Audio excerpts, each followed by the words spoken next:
जिंदाबाद जिंदाबाद कि दिल्ली के अंदर मजदूरों को न्यूनतम वेतन कैसे मिलेगा जब फैक्ट्री से मजदूर नीचे नहीं आएगा।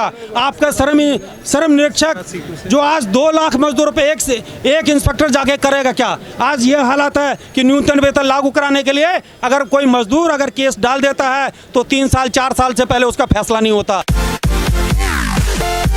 कि केजरीवाल सरकार ने 11 श्रम कार्यालयों के अंदर मई दिवस के बारे में प्रोग्राम दे रखा था।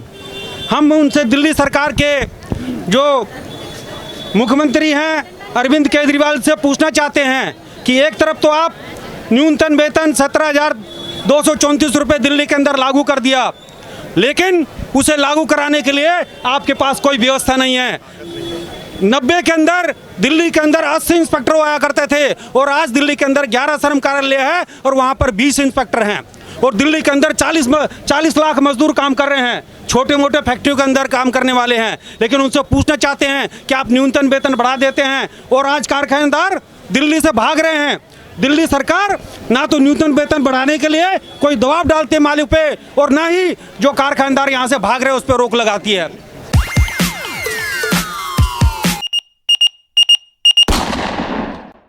आज ये पूछना चाहते हैं कि केंद्र सरकार आज से पहले जो इससे पहले सरकारें थी मोदी से पहले ये होता था कि जो बड़ी बड़ी कंपनियां होती थी वो बड़ी बड़ी कंपनियां जो कारखानेदार नहीं चलाता था उसका केंद्र सरकार राष्ट्रीयकरण करती थी। लेकिन जब से मोदी सरकार आया है उन्होंने कहा कि मजदूरों का विकास होगा, मजदूरों को रोजगार मिलेगा, हर साल 2 करोड़ लोग को रोजगार मिलेगा। लेकिन ये सारा उल्टा हो रहा है। आपको मालूम होना चाहिए कि जितने भी हमारी बड़ी बड़ी कंपनियां हैं, चाहे BSNL हो चाहे टाटा हो, सारी कंपनियां मोदी ने प्राइवेटों को बेच दी है। पहले कांग्रेस की राज में उनका निजीकरण किया जाता था, राष्ट्रीयकरण किया जाता था और आज उल्टा हो रहा है। दूसरा, आपको यह भी मालूम होना चाहिए कि आज जो मोदी सरकार ने आज जितने भी बड़े बड़े कारखाने हॉस्पिटल बने हुए हैं, हॉस्पिटलों के अंदर आप जाके देखेंगे कि जहां सफाई करने वाला मजदूर है वहां पर जो 17,234 की जगह 10-10 हज़ार रुपये में काम कर रहे हैं। सिक्योरिटी गार्ड 12-12 घंटे ड्यूटी कर रहे हैं 10-10 हज़ारों के अंदर। लेकिन ना तो मोदी सरकार सुनने वाली है और ना ही दिल्ली के केजरीवाल सुनने वाले हैं आज। और ये भी बता देना चाहते हैं कि आज जो केजरीवाल सरकार के खिलाफ हम लोगों ने आंदोलन कर रखा है और हमारे बीच में मोदी सरकार के 27 महिलाएं दिल्ली इंटरनेशनल एयरपोर्ट से आई हुई हैं। मोदी सरकार ने कहा था कोरोना के बाद में कोई भी मजदूर को बाहर नहीं निकाला जाएगा, लेकिन वहाँ पे हमारे सैकड़ों मजदूरों को बाहर निकाल दिया, जिसके खिलाफ हम लोगों ने केंद्र सरकार के जो श्रम मंत्री है उसके खिलाफ और दिल्ली के चीफ सेक्रेटरी के खिलाफ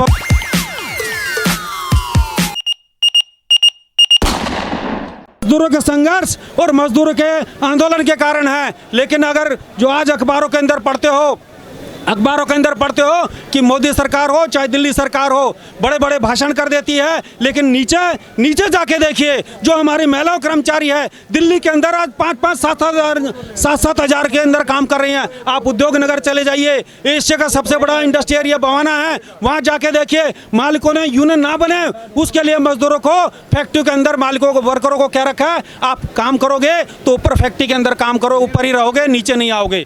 ये हमारे देश के अंदर ये मजदूरों की सच्चाई है। आज मजदूरों को दिल्ली सरकार से पूछना चाहते हैं कि दिल्ली के अंदर मजदूरों को न्यूनतम वेतन कैसे मिलेगा जब फैक्ट्री से मजदूर नीचे नहीं आएगा। आपका श्रम निरीक्षक जो आज 2 लाख मजदूरों पे एक इंस्पेक्टर जाके करेगा क्या? आज ये हालत है कि न्यूनतम वेतन लागू कराने के लिए अगर कोई मजदूर अगर केस डाल देता है तो 3 साल 4 साल से पहले उसका फैसला नहीं होता।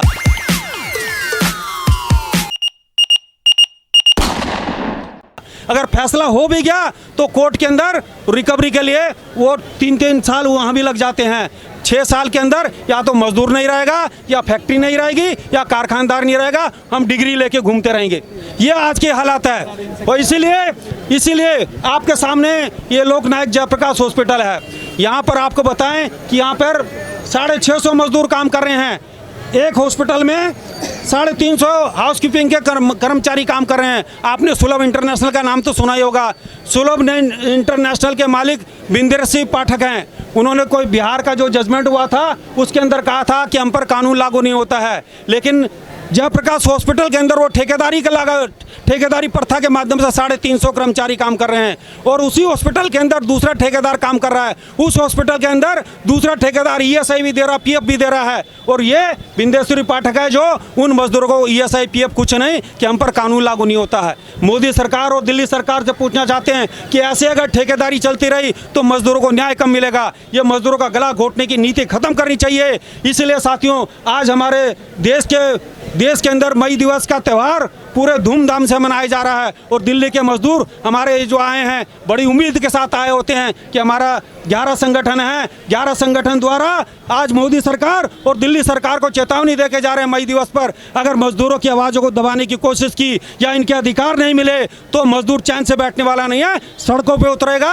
और आने वाले चुनाव के अंदर दोनों पार्टियों को सबक सिखा के रहेगा। मजदूर एकता जिंदाबाद, मई दिवस के अमर शहीदों, मई दिवस के अमर शहीदों, मई दिवस के अमर शहीदों।